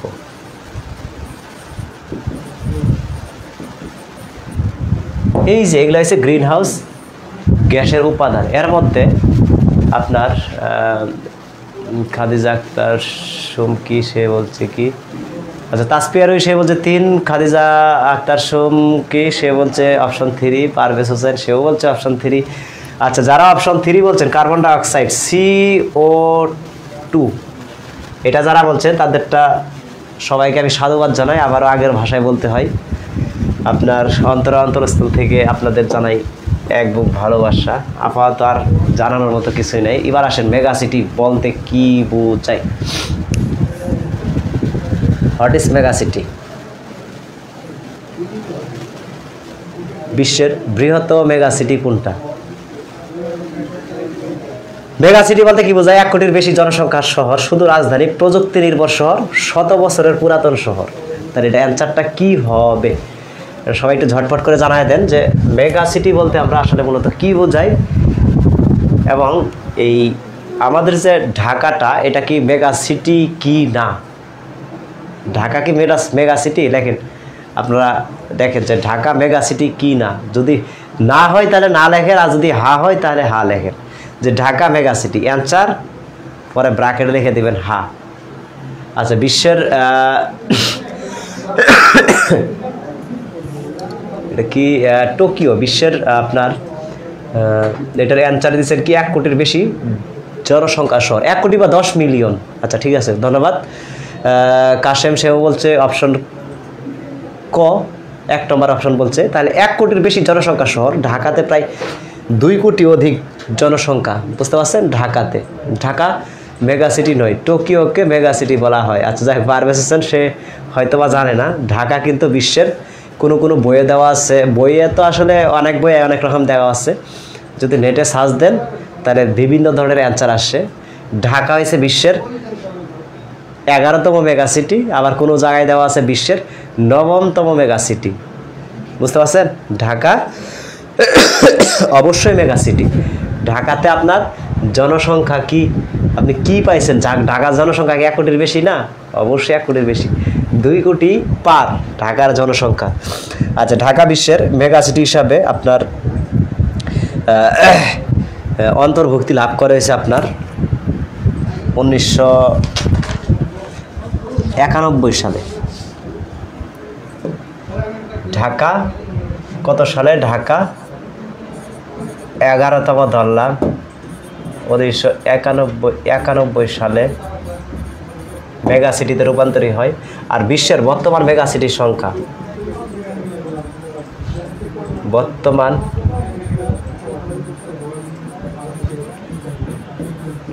মেগা সিটির সংখ্যা, এটা কিন্তু খুবই আপডেট একটা তথ্য আর কি, যেটা দিব আর কি। আচ্ছা, এটা জানেন কেউ? বিশ্বে বর্তমান মেগা সিটির সংখ্যা কতটা? 2030 সালে 39টাতে যাবে, আর বর্তমান 38টা আছে। তাহলে বর্তমান বিশ্বের মেগা সিটির সংখ্যা হয়েছে 38, 2030-এ এটা 39-এ যাবে। ঢাকা বিশ্বের 11তম মেগা সিটি কত সালে? 1991 সালে এটা রূপান্তরিত হয়। আর আরেকটা জিনিস যেটা, সেটা হচ্ছে যে বিশ্বের সবথেকে বড় জনসংখ্যা, জনবহুল শহর যদি বলা হয়, বিশ্বের সর্ববৃহৎ জনবহুল শহর, জনসংখ্যায় সবথেকে বেশি, তাহলে আপনার অ্যান্সার হচ্ছে কি জাপানের টোকিও। তাহলে অ্যান্সার কি হবে? টোকিও। টোকিও বিশ্বের সবথেকে বেশি জনসংখ্যা এটা, এই শহরে। আচ্ছা, গেল হয়েছে এটা আপনার। তাহলে এটা এরপরে 12, ব্লু ইকোনমি বলতে কি বোঝায়? What is blue economy? এখান থেকে খুব রিটার্ন প্রশ্ন দেয় আর কি, যে ব্লু ইকোনমি কি? সুনীল অর্থনীতি। ব্লু ইকোনমি মানে হচ্ছে কি সুনীল অর্থনীতি। তাহলে এটা কিসের সাথে সম্পৃক্ত? নীলচে মুদ্রা, সমুদ্র সম্পদ ভিত্তিক অর্থনীতি, কৃষি ভিত্তিক অর্থনীতি, তারপর হচ্ছে প্রযুক্তি নির্ভর অর্থনীতি। তাহলে এটা কিসের সাথে সম্পৃক্ত? অ্যান্সারগুলো একটু জানিয়ে দেন। ঢাকা মেগা সিটি ওটা তো আগের, এইখানে নতুন করে কি হবে যে ব্লু ইকোনমি, এটাকে আসলে কিভাবে কাজে লাগানো যায় এবং এইখান থেকে বাংলাদেশ কিভাবে অর্থনৈতিকভাবে সাফল্য লাভ করতে পারে আর কি। তো এটা কিসের সাথে সম্পৃক্ত? পারভেজ হোসেন সে বলছে যে 12-এর অ্যান্সার বলছে যে ঘ, সবার নিচেরটা, প্রযুক্তি নির্ভর অর্থনীতি। বাকিরা কি বলেন? আচ্ছা, একজন বলছে কে, তাসপিয়া রুহি, সে বলছে অপশন 2, 12-এর 2 মানে সমুদ্র সম্পদ নির্ভর অর্থনীতি। আচ্ছা, তাহলে আর কেউ কি আছে অ্যান্সার দেওয়ার মতো? যদি থাকে তাহলে আপনারা একটু আসেন, ঝটপট করে অ্যান্সার দেন। আর আমাদের আজকের লক্ষ টাকার অফার লুফে নিন। হ্যাঁ, লক্ষ টাকার অফার লুফে নিন ঝটপট অ্যান্সার দিয়ে।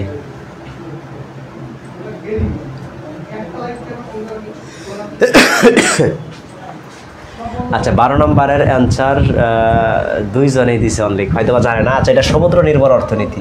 আচ্ছা, ব্লু ইকোনমি এটা কি? ব্লু ইকোনমি হচ্ছে সমুদ্র নির্ভর অর্থনীতি, সমুদ্র সম্পদকে কীভাবে কাজে লাগাইতে পারে বাংলাদেশ সরকার, এই জিনিসগুলো আপনারা একটু খোঁজাখুঁজি করে এখান থেকে যদি অ্যান্সার দেয় তাই আশা করি পারবেন। এবার আসেন, ওয়ার্ল্ড ব্যাংকের সদর দপ্তর কোথায়? Paris, Geneva, new York, Washington DC. টাকা রিলেটেড সংস্থা যেগুলো আছে, এটার সদর দপ্তর বিশ্বের কোন দেশে হইতে পারে? দেশ বলতে কোন শহর আর কি, এখানে সবগুলি শহর।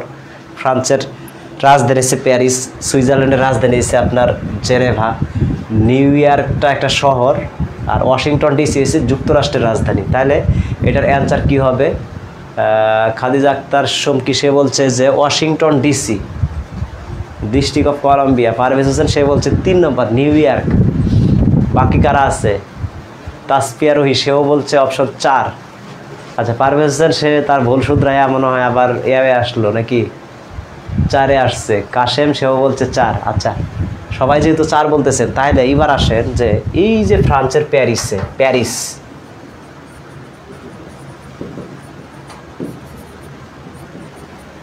এই যে প্যারিসে কোন সকল দেশের যে সংস্থাগুলো আছে, হ্যাঁ, সংস্থাগুলো কি কি সদর দপ্তর, প্যারিসের মধ্যে কোন কোন সংস্থা সদর দপ্তর? ইউনেস্কো। আচ্ছা, তারপরে OPCD। আচ্ছা, OPCD, হ্যাঁ, ভুল লেখছে বলা হয়, OPI না, OECD। এটা হচ্ছে organization for economic cooperation, OCED। আর এটা হচ্ছে ESA, ESA, ইউরোপ, হ্যাঁ, এটা হচ্ছে Europe space agency. United Nation educational scientific cultural organization. UNESCO. OECD, organization of economic council development আর কি, economic cooperation development, organization of economic cooperation development. আর ESA হচ্ছে ইউরোপ স্পেস এজেন্সি। বাকি সবাই যারা বলতেছেন অপশন আছে কি?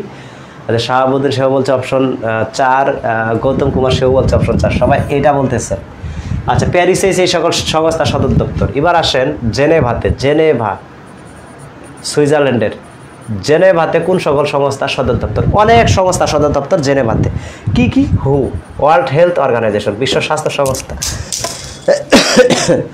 আচ্ছা, তারপরে কি কি আছে? ILO, ইন্টারন্যাশনাল লেবার অর্গানাইজেশন, বিশ্ব শ্রমিক সংস্থা, শ্রম সংস্থা আর কি। তারপরে WTO, ওয়ার্ল্ড ট্রেড অর্গানাইজেশন, বিশ্ব বাণিজ্য সংস্থা, হ্যাঁ। তারপরে হচ্ছে আপনার UNHCR, United Nations High Commissioner for Refugees, আন্তর্জাতিক শরণার্থী বিষয়ক সংস্থা। এটার সদর দপ্তর কোথায়? জেনেভা। UNEP, এটা সদর দপ্তরে Geneva. UNEP, United Nation Economic Environment Programme, economic না, ইউনাইটেড নেশন এনভায়রনমেন্ট প্রোগ্রাম, জলবায়ু রিলেটেড যে সংস্থা আছে, এই যে এখানে যে কটা সংস্থা, এদের সদর দপ্তর কোথায়? জেনেভা, সুইজারল্যান্ডের। এবার আসেন নিউ ইয়র্কে যে সকল সংস্থা সদর দপ্তর। নিউ ইয়র্কে কি দেখবেন যেগুলো UN দিয়ে শুরু হয়েছে, যেমন UNO, ইউনাইটেড নেশন অর্গানাইজেশন, মানে জাতিসংঘের সংস্থা। তারপরে দেখেন UNDP, United Nation Development Programme, উন্নয়ন বিষয়ক সংস্থা, অর্থনীতি মানে এক কথা উন্নয়ন বিষয়ক সংস্থা। তারপরে আপনার কি কি আছে? ইউনিসেফ আছে, UNICEF, United nation emergency children, United nation international children's emergency fund. তারপরে আরও কি কি আছে? আরও বেশ কয়েকটা আছে, যেমন ITU, ইন্টারন্যাশনাল টেলিকমিউনিকেশন ইউনিয়ন, এটা সংস্থা। তারপরে WIPO, WIP, world intellectual property organization, মেধা সম্পদ যে সংস্থাটা আর কি, সেটা সদর দপ্তর এইখানে। এবার আসেন ওয়াশিংটন ডিসি।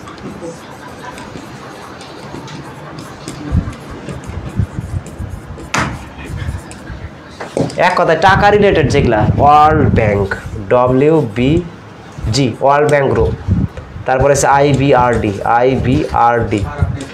তারপরে আছে IFC, IDA, তারপর আর কি আছে?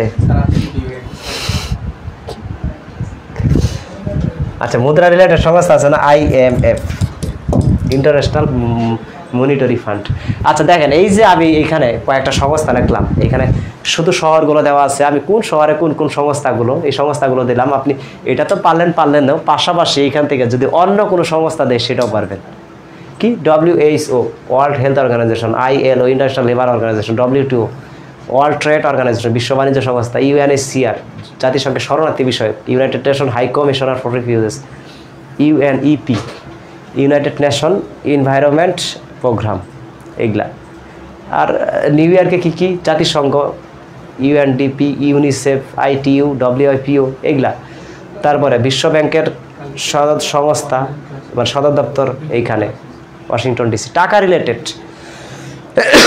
এছাড়াও সংস্থা আরও মনে রাখার বিভিন্ন টেকনিক আছে, এত বিস্তারিত আলোচনা করার সময় নেই। তার এটা অ্যান্সার হবে কি 4 নম্বর। আচ্ছা, পরের 14 নম্বর, বাংলাদেশ নবায়নযোগ্য জ্বালানির অন্যতম উৎস কোনটা?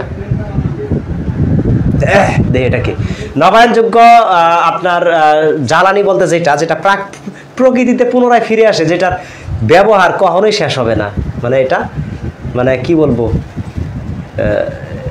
এটা কখনো ফুরানো যাবে না, ফুরায় শেষ করতে পারবেন না।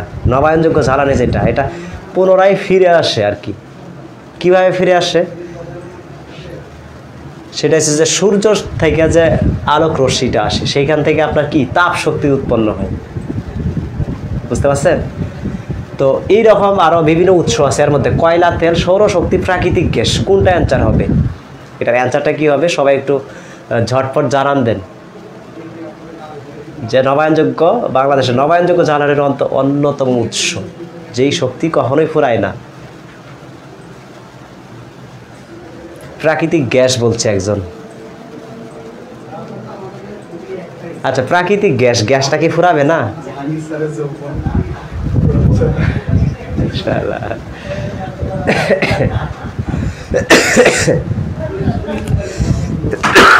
হায় রে কাশি, কি বলতেছেন? অপশন কি?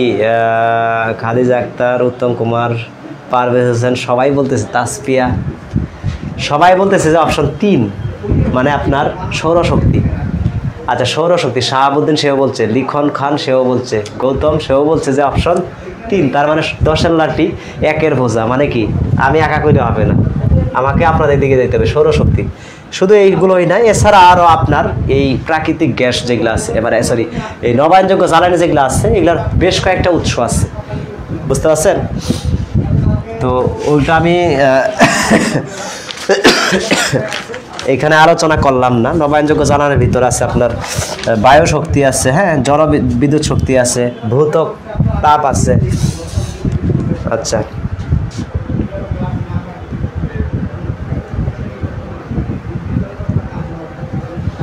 আচ্ছা এখানে আর গেলাম না। এবার আসেন বাংলাদেশের পরের প্রশ্ন। বাংলাদেশের প্রথম নোবেল জয়ী কোন ক্ষেত্রে নোবেল পায়? বাংলাদেশের প্রথম নোবেল জয়ী কে? এটা সবাই জানি আমরা, ডক্টর মোহাম্মদ ইউনূস। কবে নোবেল পায়? 2006 সালে। শুধু উনি পাইছে যে তা না, উনি যৌথভাবে গ্রামীণ ব্যাংকের সাথে পায়। কে?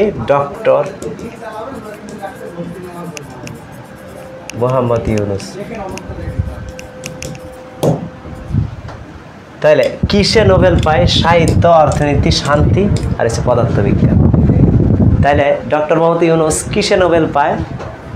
এইখানে আপনারা অ্যান্সারগুলো টিক দেন যে কোনটা হবে। অপশন আপনারা লেখেন অ্যান্সারে, উনি কিসে নোবেল পায়? সাহিত্য, অর্থনীতি, শান্তি আর এটা হচ্ছে পদার্থবিজ্ঞান। কত সালে নোবেল পায়? 2006 সালে। কার সাথে? গ্রামীণ ব্যাংক প্লাস উনি, দুইজনে মিলে পাইছে আর কি এটা। তাহলে এখানে আপনার পারভেজ হোসেন সে বলছে যে অপশন 3 মানে হয়েছে এই শান্তিতে, না অর্থনীতিতে পায়। বাকিরা কি কয়? শাহাবুদ্দিন সে বলছে শান্তিতে, গৌতম কুমার সে বলছে শান্তিতে। আচ্ছা, সবাই যেহেতু শান্তিতেই বলতেছে, তার মানে এখানে আর অশান্তি করে লাভ নাই। হ্যাঁ, এখানে আর অশান্তি করে লাভ নাই, সবাই শান্তি বলতেছে। শান্তি ভালো, আমরা শান্তি জয়যুক্ত হইল। আচ্ছা, গেল সেটা। বাংলাদেশের বর্তমান চায়ের রাজধানী বলা হয় কোনটাকে? কোনটা চায়ের রাজধানী হিসেবে পরিচিত? বাংলাদেশ বর্তমান চা বাগানের সংখ্যা যদি আমি বলি, তো বর্তমান চা বাগান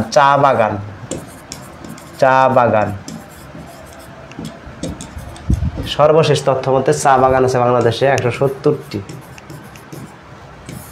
কয়টা? 170টা। এই 170টার মধ্যে সব থেকে বেশি চা বাগান কোথায়? সেটাকেই চায়ের রাজধানী বলা হবে। তাহলে খাদিজা আক্তার সে কি বললো? বান্দরবন কিনা? এটা আগে কোনটার অ্যান্সার দিচ্ছেন? 15 নম্বর। এটা 16 নম্বরে অ্যান্সার দেন। 16-র অ্যান্সার কি হবে? চায়ের রাজধানী বলা হয়, বাংলাদেশের গর্বিত একজন সন্তান ছিল। শাহাবুদ্দিন সে বলছে ক। 16 নম্বরের অ্যান্সার কি বলছে? ক, মৌলভীবাজার। মৌলভীবাজার। আচ্ছা 16A মানে এইটা, তাহলে চায়ের রাজধানী এটা। সব থেকে বেশি বাংলাদেশে চা পাওয়া যায়, মানে চা বাগানের সংখ্যা সব থেকে বেশি হচ্ছে মৌলভীবাজারে। বাংলাদেশ সব থেকে বেশি চা উৎপাদিত হয় কোন জায়গা থেকে? যেখানে চা বাগানের সংখ্যা বেশি সেইখানেই হবে মৌলভীবাজার। আর চা বাংলাদেশে বর্তমান 170টা বাগান আছে, চা বাগান সরকারি নিবন্ধন মানে হিসাবে আর কি।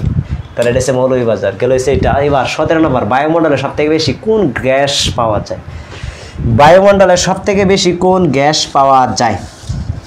বায়ুমণ্ডলে অনেক গ্যাসই পাওয়া যায়, এর মধ্যে 78% ওই গ্যাসটা পাওয়া যায়। 78%, বুঝতে পারছেন? 78% গ্যাস পাওয়া যায়। একটা আছে যেটা সব থেকে বেশি, সেটা কি? অক্সিজেন না কার্বন না নাইট্রোজেন না হাইড্রোজেন?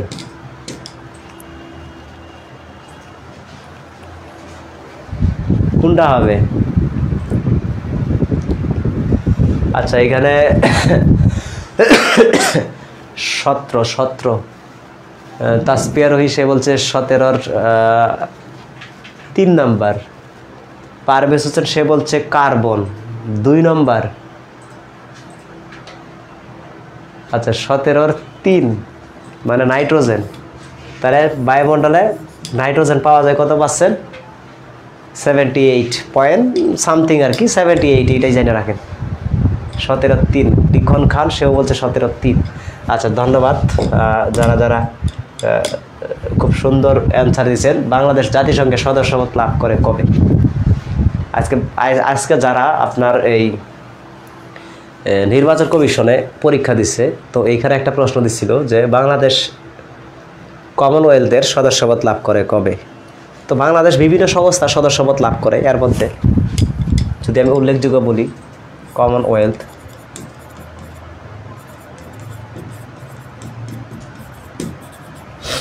তারপরে এসে আপনার ILO, তারপরে যদি বলি IMF, তারপরে যদি বলি ADB, তারপরে যদি বলি ইউনিসেফ, মানে কয়েকটা দেখতেছি আর কি। তারপরে দেখেন ফাও, তারপরে দেখেন ইউনেস্কো,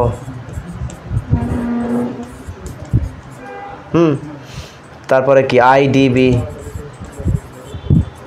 এটসেট্রা, আরও আছে বহু, লেখা শেষ করতে পারবো না। বাংলাদেশ কোন আন্তর্জাতিক সংস্থার সদস্যপদ সর্বপ্রথম লাভ করে? বাংলাদেশ সর্বপ্রথম কমনওয়েলথের সদস্যপদ লাভ করে কত সালে? 1972 সালে। আচ্ছা জাতিসংঘের সদস্যপদ লাভ করে কবে? একজন বলছে 1974 সালে, একজন বলছে কত সালে? 1974 সালে।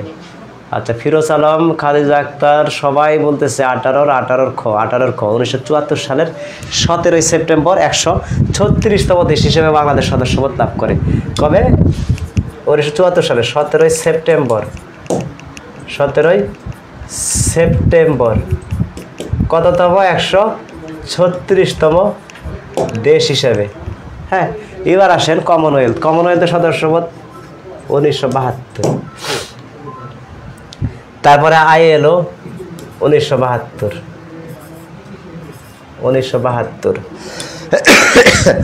IMF 1972। সিরিয়াল ধরে লিখছি এই জন্য যেন আপনার সহজে মনে রাখতে পারেন, এগুলো সব 1972 সালে। তারপরে হচ্ছে আপনার আর কি ADB হচ্ছে 1973।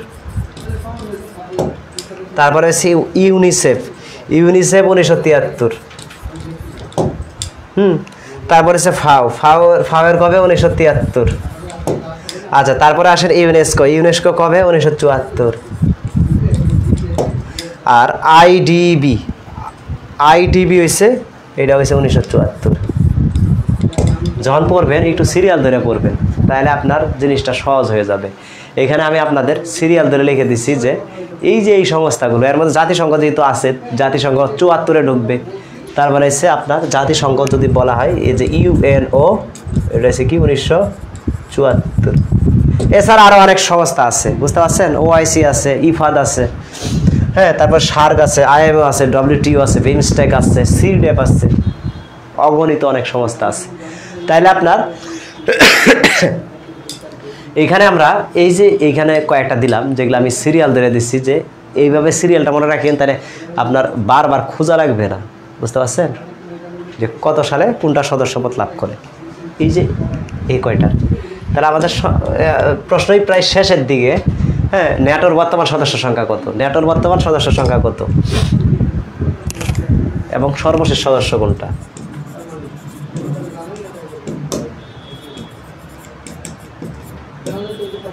ন্যাটোর সর্বশেষ সদস্য, এটা যদি কেউ জানেন তাহলে অ্যান্সার করেন, 19 নম্বর দিয়া ন্যাটো অ্যান্সার করেন। ন্যাটোর বর্তমান সদস্য সংখ্যা কত?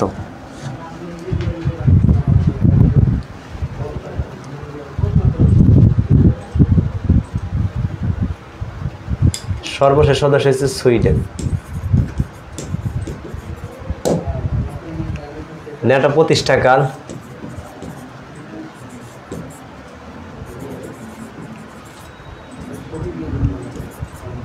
1949। 1949 কত তারিখে জানেন? 4 এপ্রিল। 4 এপ্রিল। আর এটা সদর দপ্তর যদি বলা হয় ব্রাসেলস, বেলজিয়াম। আচ্ছা, তাই না, 19 নম্বরের অ্যান্সার কি করলেন আপনারা সবাই? 32টা। সুইডেন সর্বশেষ হচ্ছে সুইডেন। আচ্ছা ঠিক আছে, 32তম রাষ্ট্র সুইডেন। সবাই অ্যান্সার করেছে সুইডেন, সবাই অ্যান্সার করছেন সুইডেন। ধন্যবাদ সবাইকে, সবাইকে অসংখ্য ধন্যবাদ। এখানে একটা অ্যান্সার হবে কয়টা? 32টা। তাহলে আমাদের কেন হয়েছে এইটা। আচ্ছা, আমাদের আজকে লাস্ট প্রশ্ন, বাংলাদেশ প্রথম ডিজিটাল ভূমি সেবা চালু হয় কোন জেলায়? বাংলাদেশ প্রথম ডিজিটাল ভূমি সেবা চালু হয় কোন জেলায় এবং কত সালে? 2023 সালে চালু হয়েছে ডিজিটাল, বুঝতে পারছেন?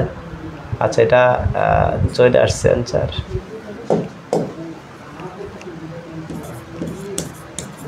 23 সালে প্রথম ডিজিটাল ভূমি সেবা চালু হয়েছে 2023 সালে।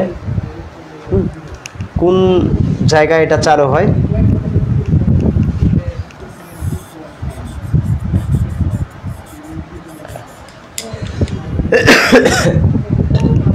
চট্টগ্রাম, অপশন গ। আচ্ছা, আমাদের আজকের ক্লাসটা খুবই সাম্প্রতিক বিষয়গুলো নিয়ে যে আলোচনা করছি তা কিন্তু না, আমরা সাম্প্রতিক বিষয়গুলো নিয়ে আলোচনা করব নেক্সট ক্লাসে। হ্যাঁ, নেক্সট ক্লাসে আমরা সাম্প্রতিক বিষয়গুলো নিয়ে আলোচনা করব, খুবই সমসাময়িক বিষয়গুলো নিয়ে আলোচনা করব। আজকে জাস্ট কিছু প্রশ্ন দেখালাম উদ্বোধন উপলক্ষে। এছাড়া আমাদের এখানে ধারাবাহিক ক্লাস অন্যান্য টপিক্সের উপরও হবে। সবাই যারা এই মুহূর্তে এতক্ষণ লাইভে ছিলেন, তারা যদি কোনো কথা, কোনো কিছু বলতে চান কমেন্টসে বলতে পারেন, কোনো কিছু জানার থাকে যে কোনো জিনিস সম্পর্কে আর কি, তাহলে অবশ্যই এখানে কমেন্টস করেন। হ্যাঁ, কমেন্টস করে বলতে পারেন যে এটা আপনার জানার বিষয় বা এটাই সেই এই জিনিসগুলো সম্পর্কে আপনারা কমেন্টস করতে পারেন। এবং আমাদের নেক্সট শুক্রবার সবাই চোখ রাখুন, সাম্প্রতিক বুলেটিন এই টাইমের মধ্যে হবে। নেক্সট ক্লাস কবে? নেক্সট ক্লাস শুক্রবারে হবে, কোনো সমস্যা নাই।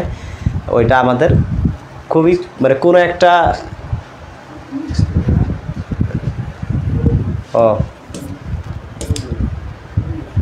আচ্ছা, আমাদের সাপ্তাহিক সাম্প্রতিক বুলেটিন দেখতে চাকরির পাঠশালা পেজের সাথে যুক্ত থাকুন। এখানে লেখা আছে আমাদের সাম্প্রতিক বুলেটিন ক্লাস দেখার জন্য। এই চাকরির পাঠশালা, আচ্ছা, জিকে মনে রাখার কৌশল বলেন। জিকে মনে রাখার কৌশল আসলে কয় না আছে, মায়ের উপর কোনো ওষুধ নাই। হ্যাঁ, মায়ের উপর কোনো ঔষধ নাই। দ্বিতীয়ত আপনার পড়ালেখার উপর কোনো ঔষধ নেই। আপনি বিভিন্ন ছন্দে যদি আপনি মনে রাখতে চান ডিএম এর এক্সাম কবে হতে পারে। আচ্ছা, ডিএম এর এক্সাম আমার জানা মতো সোর্স থেকে যেটা শুনতেছি সেটা হচ্ছে নির্বাচনের আগে নাকি সব পরীক্ষা হয়ে যাবে। হ্যাঁ, নির্বাচনের আগে ম্যাক্সিমাম পরীক্ষা হয়ে যাবে। তার মানে যদি দেশের অবস্থা স্বাভাবিক থাকে, স্বাভাবিক থাকলে ধারাবাহিকভাবে পরীক্ষা ওরা নিয়ে ফেলবে। বিপিএসসি কিন্তু বসে নেই, ওরা কিন্তু ধামাধাম নীতি আছে, পরীক্ষা একটার পর একটা রীতি আছে, কিন্তু রানিংয়ের উপর আছে তারা। কিন্তু সেক্ষেত্রে হয়তো বা খুব বেশি সময় ওই রকম ইন্ডিভিজুয়াল পাবেন না, বুঝতে পারছেন? খুব বেশি সময় পাবেন না, ধারাবাহিকভাবে পড়াশোনা করেন। আর সাধারণকে মনে রাখার মেইন টেকনিক যেটা, সেটা হচ্ছে যে একবারে মনে করেন যে আপনি আজে বাজে জিনিস বেশি না পড়ে আপনি টপিক্সে যাবেন। টপিক্সে গিয়া এবার আপনি এইখান থেকে আইডেন্টিফাই করবেন যে আমি এই কয়টা প্রশ্ন পড়ব, কোন প্রশ্নগুলো পড়বেন। আগে দেখবেন এমসিকিউগুলোতে, চাকরির পরীক্ষাগুলোতে কোন সকল প্রশ্নগুলো বেশি আসছে, সেই সকল প্রশ্নগুলো আপনি দাগাবেন। দাগায় শুধুমাত্র সেই জিনিসগুলো হাইলাইটস করে রাখবেন যে আমি এইখান থেকে এটা পড়ে চলে যাব। বিগত শুক্রবার এবং আজকে শুক্রবার যতগুলো পরীক্ষা হয়েছে গভর্নমেন্ট, এগুলোর উপর ভিত্তি করে ক্লাস হবে এবং আগামী কি সার্কুলার আসবে বা ওইটার মধ্যে কি কি পরীক্ষা কি কি প্রশ্ন আসতে পারে সেই বিষয়ে জানালে একটু ভালো হতো। আর কি সবার জন্য। আচ্ছা, যাই হোক, আমাদের আপনি খুব গুরুত্বপূর্ণ একটা কথা বলছেন। আপনি যে কথাটা বলছেন এটা আসলে সবার মনের কথা আর কি। হ্যাঁ, তো আপনি যে কথাটা বলছেন তার পরিপ্রেক্ষিতে বলি যে এই ধরনের প্ল্যান আমাদের আছে যে এই এক সপ্তাহ রিলেটেড যে সকল পরীক্ষার প্রশ্নগুলো হয়েছে অথবা সামনে কি প্রশ্ন হইতে পারে, মানে সম্ভাব্য কিছু প্রশ্ন আর কি, সম্ভাব্য কি হইতে পারে ওই রকম সম্ভাব্য কিছু হিন্টস দিয়ে একটা ক্লাস নিয়ে আসার মানে খুবই সম্ভাবনা আছে। তো এটা আসলে কোন দিন আসবো ইন্ডিভিজুয়াল এখন বলতে পারতেছি না। তো আন্তরিকভাবে দুঃখিত আপনাদের কাছে। এটা হয়তোবা আপনি আমাদের পেজের সাথে যুক্ত থাকেন, নোটিফিকেশন চলে যাবে আর কি যখন তখন আপনারা যুক্ত হয়ে যায়। আশা করি সেখানে আপনি ক্লাস দেখতে পারবেন। যদি ক্লাস হয় তাহলে দেখতে পারবেন। হতাশা করতেছেন আপনাদেরকে, আশ্বাস দিতেছি, আশা করি ভালো কিছু পাবেন আর কি। পেজের সাথে থাকেন, শেয়ার করে দিন ভিডিওটা। পেজটা আর একটু দিন দিন বড় হোক, তো আপনার পাখিরাও দেখার সুযোগ পাক, আপনিও উপকৃত হন, সবাই উপকৃত হোক। আজকে পর্যন্তই, ভালো থাকেন, সুস্থ থাকেন সবাই। আমার কথা এই পর্যন্তই। PWD নতুন পদে কি হয়েছে, তাহলে কি আর কি রিসার্কুলার হতে পারে? তৈরি হয়েছে, তাহলে কি আর নতুন সার্কুলার হতে পারে? আচ্ছা, এটা নতুন সার্কুলার শুনতেছি এরকম একটা হইতে পারে, মানে যেহেতু পদ সৃজন হয়েছে সেক্ষেত্রে নতুন সার্কুলার হইলেও হয়তো বা সময় লাগবে, বুঝতে পারছেন? এখানে সময় লাগতে পারে। তো সেক্ষেত্রে বলা যাইতেছে না আপাতত কি হয়। তো এইটারই তো পরীক্ষা হইতেছে না, পানি উন্নয়ন বোর্ডের যে রানিং যেটা, তো এটা পরীক্ষা হোক আগে। আর আবেদন যদি না করে থাকেন চোখ রাখেন, সামনে হয়তো বা আবেদন পাবেন আরও। এছাড়া অন্যান্য যে সকল পরীক্ষাগুলোর যেগুলো হয় আর কি সার্কুলার দিতেছে সেগুলোতে আবেদন করে রাখেন, পড়াশোনা করে যান, সার্কুলার দিয়ে দেবে যে কোনো দিন। ঠিক আছে, আল্লাহ হাফেজ।